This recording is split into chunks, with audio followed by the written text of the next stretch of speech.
A continuación, La Pura Verdad.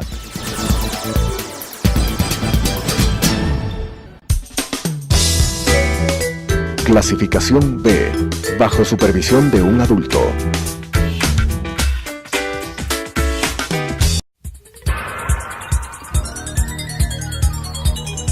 Las opiniones vertidas en este espacio por la producción y dirección del programa son de exclusiva responsabilidad de sus autores y de quienes intervienen en ellos.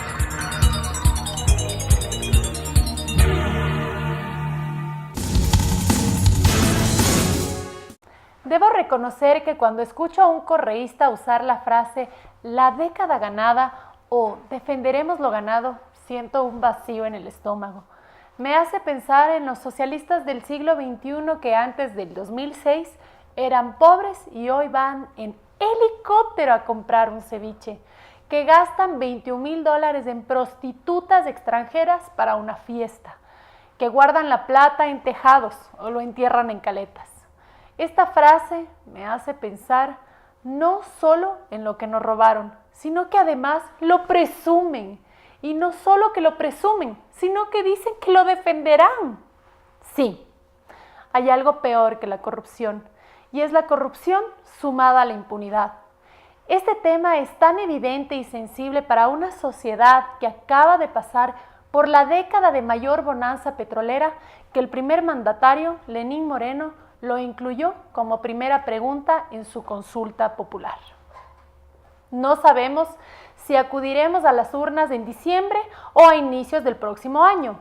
Lo cierto es que el pueblo será preguntado si quiere que se sancione a toda persona condenada por actos de corrupción con la inhabilidad para participar en la vida política del país y con la pérdida de sus bienes. Un ejemplo es lo que sucede con el caso de Alex Bravo, ex gerente de Petroecuador en el correísmo, a quien Rafael Correa llamaba "querido Alex", de la generación del conocimiento, ese a quien Jorge Glass le decía "lo hicimos, lo conseguimos". Él fue condenado por delincuencia organizada, cohecho y enriquecimiento ilícito.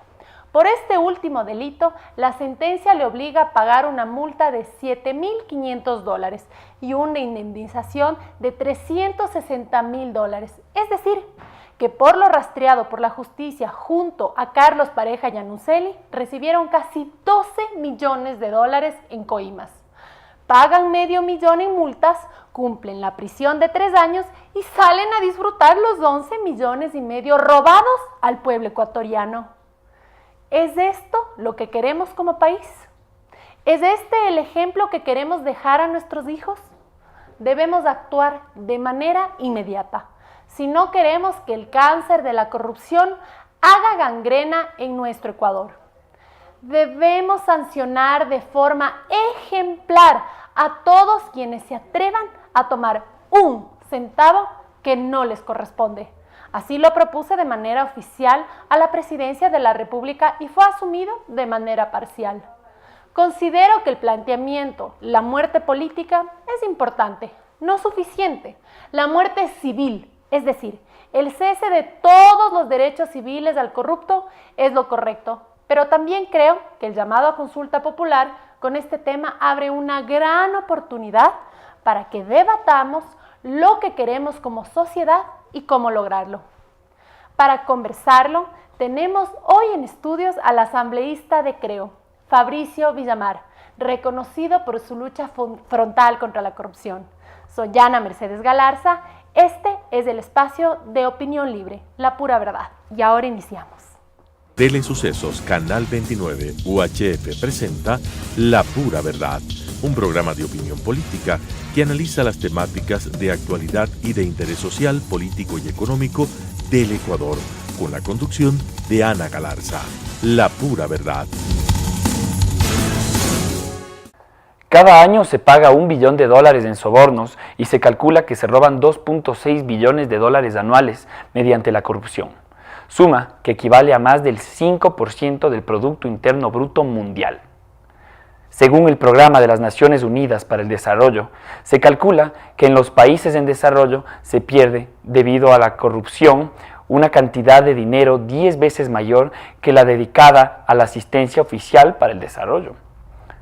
La corrupción es un delito grave que frena el desarrollo económico y social en todas las sociedades. Ningún país, región o comunidad es inmune.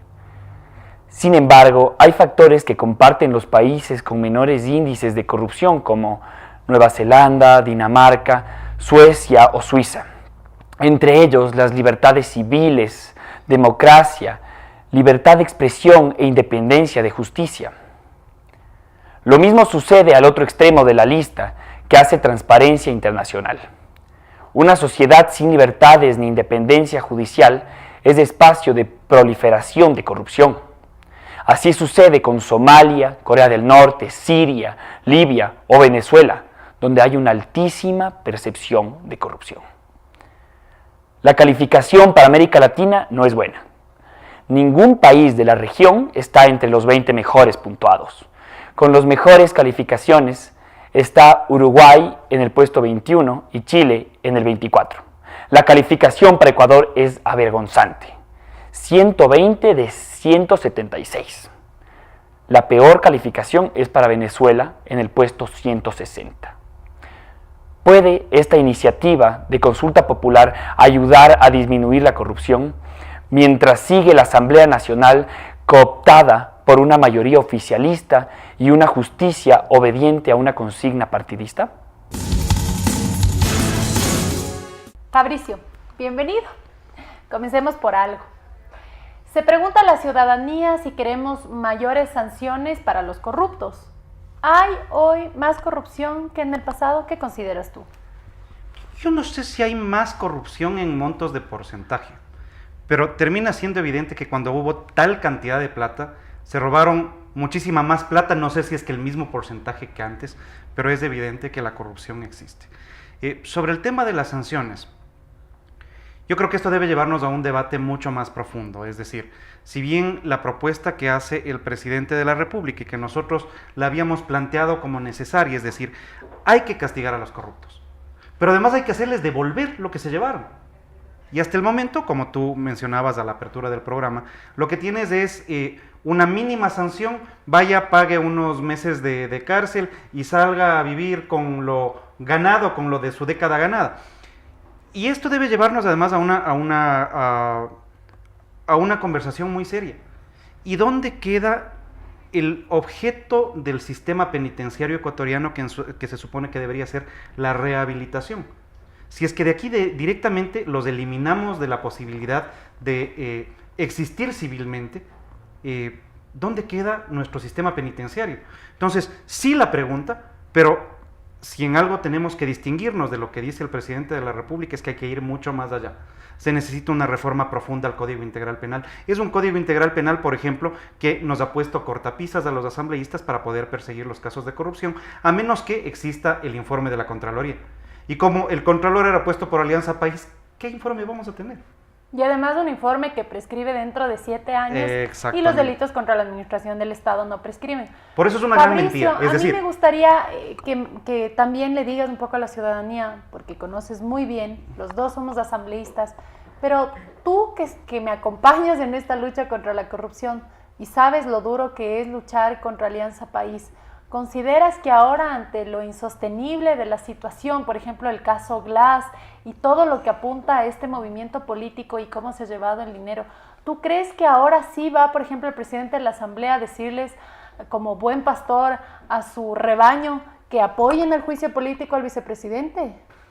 Creo que llega un momento en donde es tan evidente los casos de vinculación de los funcionarios de Alianza País a los delitos de corrupción o delitos contra la administración pública, que llegará un momento en que sea insostenible.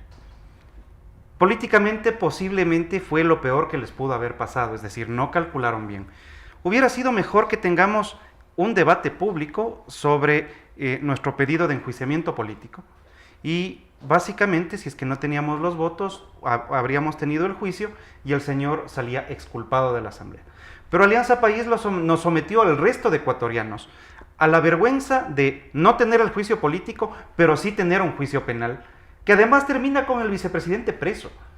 Entonces, en vez de que Alianza País pase la vergüenza de decirles a los ecuatorianos, sí, vean, realmente estábamos equivocados, parece que sí hubo uno que otro actito de corrupción, porque no aceptan que esto fue sistemático, no aceptan que esto fue en todo el gobierno, pero resulta que estamos dispuestos a sancionarlo, más bien han estado protegiendo a los corruptos.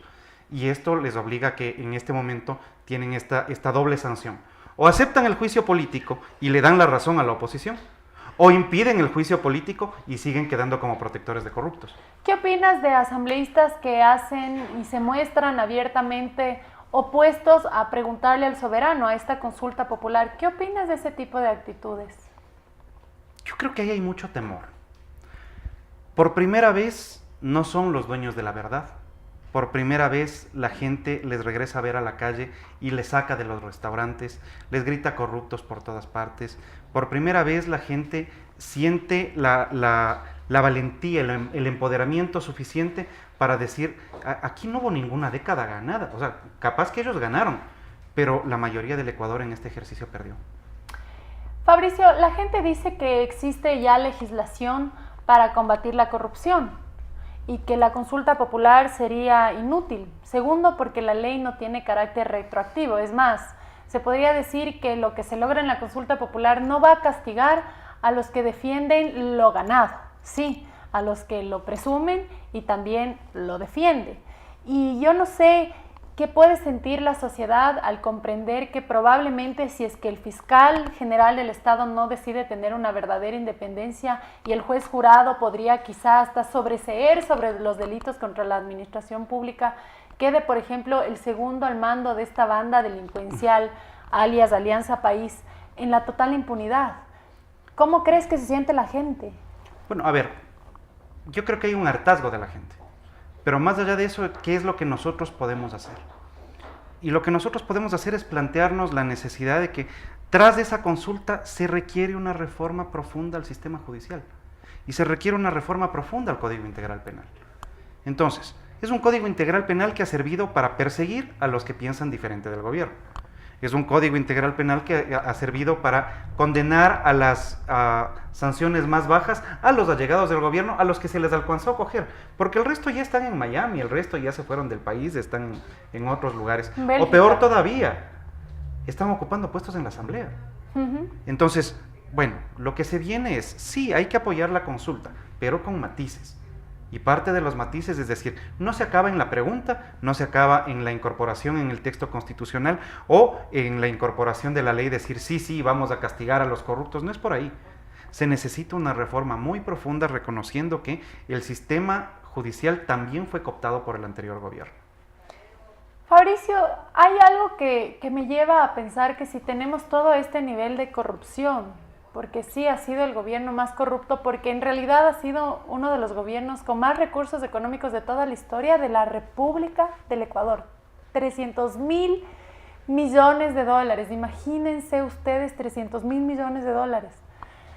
Pero si es que la Asamblea Nacional de esta década hubiese fiscalizado, hubiese perseguido en vez de defender a los corruptos, no tendríamos en este caso la labor titánica de nosotros fiscalizar a los de esta década y también tratar de recuperar todo ese patrimonio que le pertenece, no a Alianza País, porque el Ecuador, señores, no es verde, es amarillo, azul y rojo, le pertenece a 16 millones de ecuatorianos.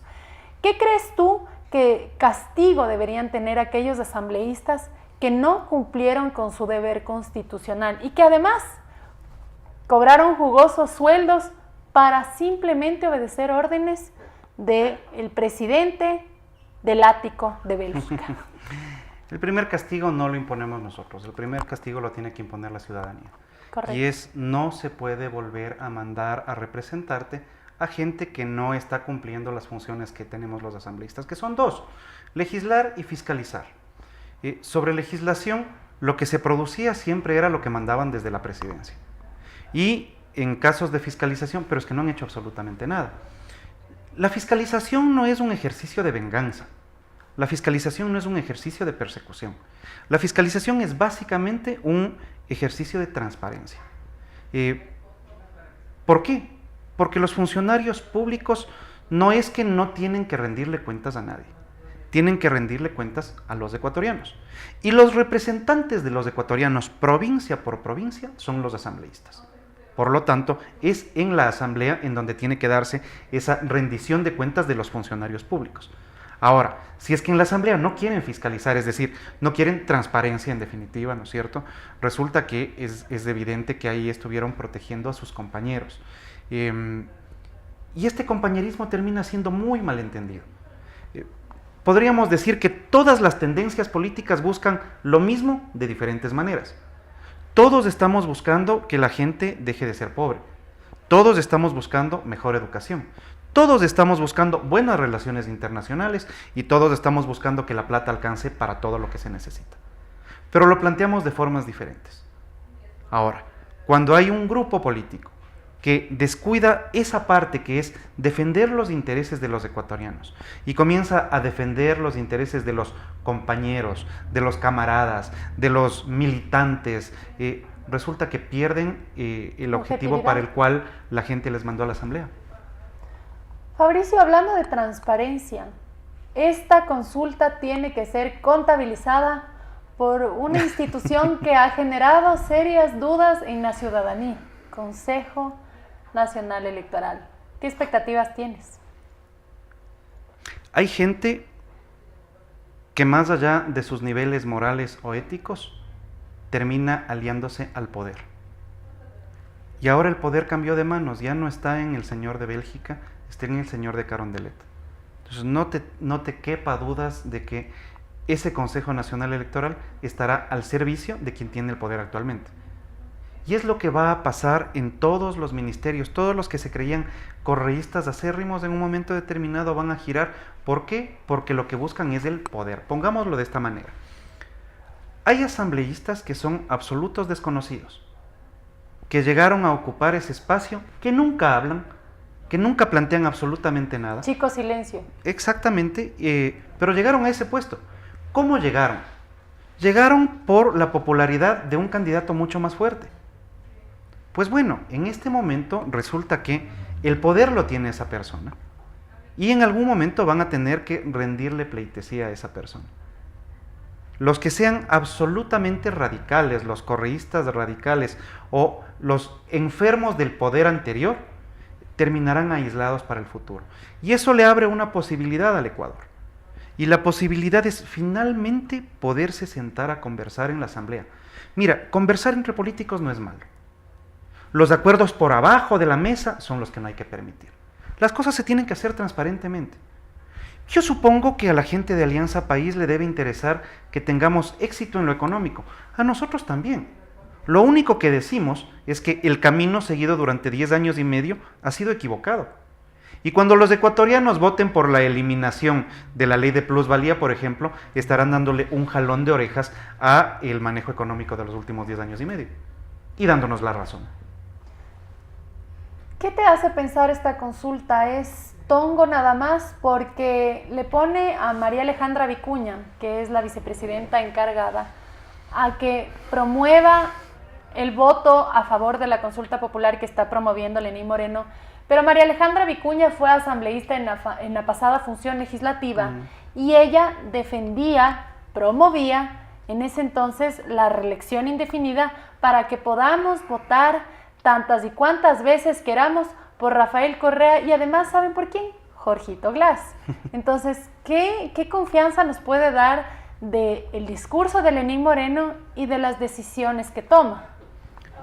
O sea, en efecto pueden existir dos niveles, ¿no? Pero la magia de la política es poder leer un poco más allá de lo evidente. Si bien parecería absolutamente contraproducente nombrarle a una correísta radical, acérrima, como vicepresidenta, y además de encargarle que se encargue de promover la consulta, cuando ella fue parte del proceso de la eliminación de los límites a la reelección, por ejemplo. Ella participó en toda la reforma, la reforma constitucional última. Así es. Las aprobadas en diciembre del 2015. Sí. ¿Qué es lo que hay que leer atrás de esto? Lo que hay que leer es que le estás poniendo a una persona absolutamente radical a romper el radicalismo interno de Alianza País, pero no solamente eso, en Guayaquil, en donde está el bastión de los más grandes opositores de Moreno.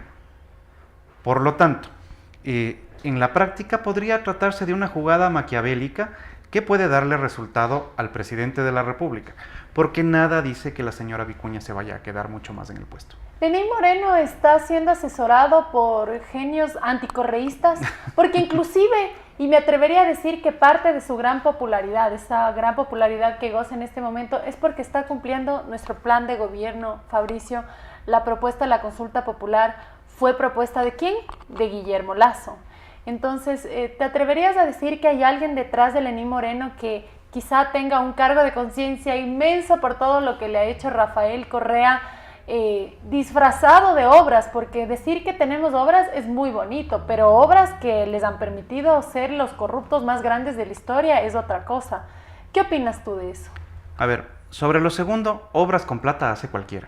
Claro. O sea, no es gran mérito hacer obras cuando te ha sobrado la plata. Y permíteme hacer una especificación. Por ejemplo, vamos a graficar algo, ¿no?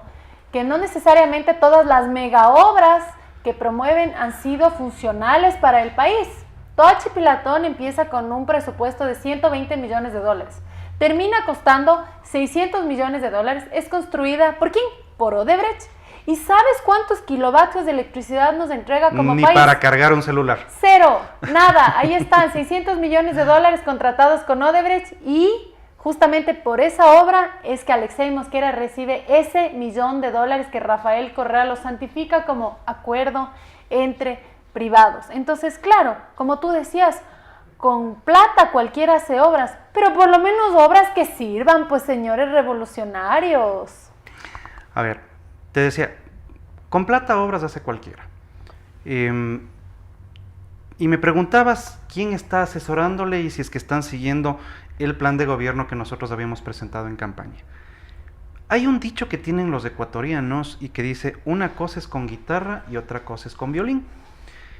Una cosa es decir, sí, continuaremos el proceso de la revolución ciudadana y profundizaremos.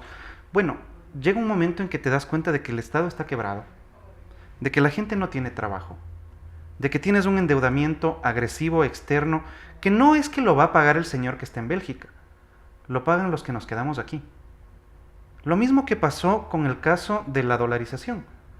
Los que se fueron sí mandaban remesas, pero a quien debemos agradecerle que el país siga funcionando es a los que tuvieron la valentía de quedarse aquí peleándole a este país día a día por sacarlo adelante. Entonces, cuando el presidente se encuentra con que las características del país no son como le habían contado, bueno, primero que se enoja, dicen, me dejaron la mesa servida de deudas, tenemos que pagar 10,000 millones de dólares al año, aquí no hay plata, aquí no hay trabajo, pero además no puede salirse de ese modelo de la noche a la mañana. Y requiere consultar a la ciudadanía, por ejemplo, lo de la ley de plusvalía. Nuevamente, ahí yo creo que tenemos que marcar una diferencia con lo que se plantea desde el gobierno. No es la ley de plusvalía porque sí e inmediatamente van a cambiar las cosas. Desde este momento, una vez que están planteadas las preguntas, el sector de la construcción a nivel nacional se detuvo. Y nadie compra porque esté esperando a ver qué pasa en la consulta, y nadie vende porque nadie compra, y nadie construye porque nadie va a vender y nadie va a comprar. ¿Sabes quién sufre de esto? El albañil, el plomero, el pintor, el carpintero, el electricista. Entonces, lo que hizo Alianza País, esta ley contra la plusvalía, no fue contra los ricos. Porque el rico, por último, no se compra otro departamento, no se compra otra oficina. Aquí, al menos en el Ecuador, no, en Miami tal vez. Si es que tienes plata suficiente para irte a comprar en Miami y esta gente la tiene. El rico la Pero tiene. En términos generales, esta ley terminó castigándoles a los más pobres. Si es que los ecuatorianos aprueban que se elimine la ley de plusvalía, primero nos dan la razón. Es decir, sostendrían entonces los ecuatorianos que la forma de salir de la pobreza y del estancamiento es quitando impuestos para darle aire al sector productivo, que a su vez contrata a los trabajadores que construyen y a su vez la gente compra y se mueve la economía.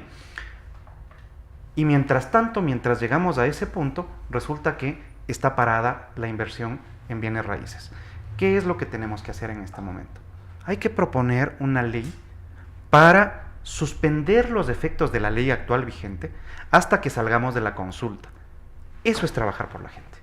No sabemos cuándo sea llamada la consulta, Fabricio, pero estamos seguros de que la ciudadanía tiene que tener el pleno conocimiento de que tiene una decisión trascendental para la historia de la patria. Ya no queremos corrupción, pero tampoco queremos la corrupción acompañada de la impunidad. Se encuentra en las manos del soberano tomar la decisión adecuada. Nosotros, por nuestra parte, promoveremos el sí hacia la lucha contra la corrupción. Esta ha sido la pura verdad. Les agradecemos y esperamos que nos acompañen en nuestra próxima edición.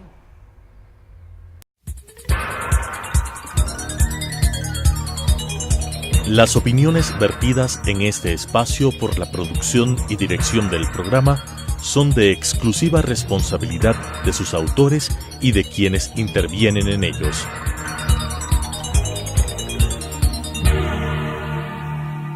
Telesucesos Canal 29 UHF presentó La Pura Verdad, un programa de opinión política que analiza las temáticas de actualidad y de interés social, político y económico del Ecuador, con la conducción de Ana Galarza.